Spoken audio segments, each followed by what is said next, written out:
The views expressed on the following program do not necessarily represent those of this station or its management.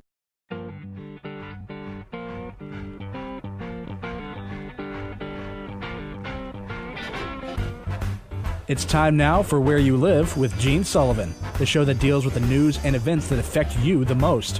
Whether you rent or own, live in an HOA, single-family home, or an apartment building, Gene will tackle the issues right where you live. So, from the True North Painting Studios, here is the original Man of Steel, Resolve himself, who stands for truth, justice, and the association way.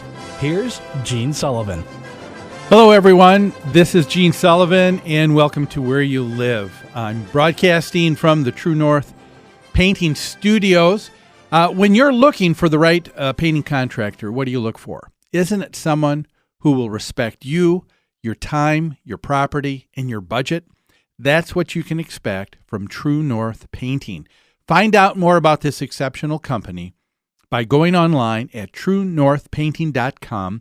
That's trunorthpainting.com, or give them a call, 952-831-1433. I'm also brought to you by the great folks at Extreme Exteriors and American Family Insurance, the Kim Bennett Agency. I also want to say good morning, of course, as always, to Christopher Wyatt Earp Huberty. How are you doing today, Chris? Good, Gene. How about yourself? Great. Now, Good. Do you and your wife, do you have any pets? We have a hedgehog. You're serious? I'm dead serious. You have a hedgehog. And we used to have a dog. You used to have a dog. Mm-hmm. Now, the hedgehog, whose idea was this? That was definitely her idea. That was her idea. Oh, yeah. And how long have you had this hedgehog now? 3 months or so. 3 months.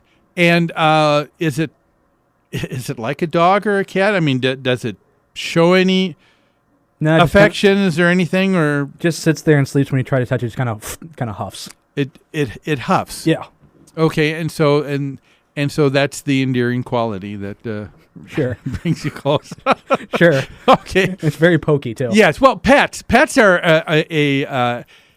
a very sensitive topic with folks, and I'm sure you all agree. A person's dog or a person's cat, that's a big deal. At the state fair this year, I was surprised there was that one large evening at the grandstand. They had something that had to deal with cats, and it was short little snippets that people had probably seen on YouTube about cute little cats and cat owners who had showed their cats doing various and sundry things.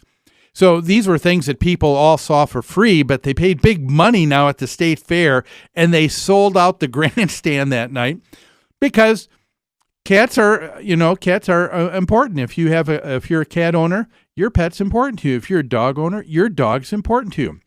We're going to be dealing with that topic and so much more here today on Where You Live. So without further ado, let's begin, shall we, with property management in the news. Property management in the news is brought to you by Home Furniture and Abbey Floor Coverings. Their showrooms are staffed with professionals who will help you choose what you need to fit both your lifestyle and budget. Whatever you need, chances are they'll have what you're looking for. Now, if you wish to avail yourself of special pricing you won't find anywhere else, all Where You Live listeners can call Customer Service Coordinator Lori Matson at 952-224-2663. That number again, 952-224-2663. So our story on property management in the news today, it's about dealing with pets and people's feelings about them. But more importantly, stray pets, stray or feral cats. I don't know if you happened to see, it was on the front page this last Wednesday of the Minneapolis Star-Tribune. And there is a article about the city council in Minneapolis is considering with a special ordinance dealing with how to deal with stray and feral cats. And here's what it says, that there's going to be a vote on an ordinance that would, in essence, license the care and feeding of free-roaming cats if they're not neutered. What do you think of this? This is being offered by City Council member Cam Gordon. And just to give you a little bit of a background here on why he's proposing this particular ordinance, if you were to have read that article, for example, you would have seen a quote from Cam Gordon that said he is not proposing this ordinance because of a growing problem with cats. Well, okay, then why are you? It says that he is proposing the policy in response to people in his ward who are cat lovers, and because some of the residents are already feeding feral cats, which apparently is only making problems worse. Casual feeding of wild animals seems to attract more wild animals. In this particular case, skunks and raccoons, he said. And wildcats can, it says, have up to 3 litters per year. So feeding feral cats and seeing this continue on is something that is causing what could be an epidemic problem if it's not already.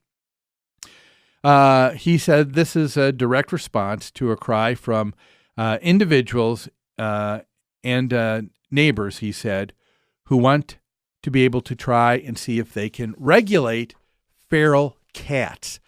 What do you think? Is this a good idea?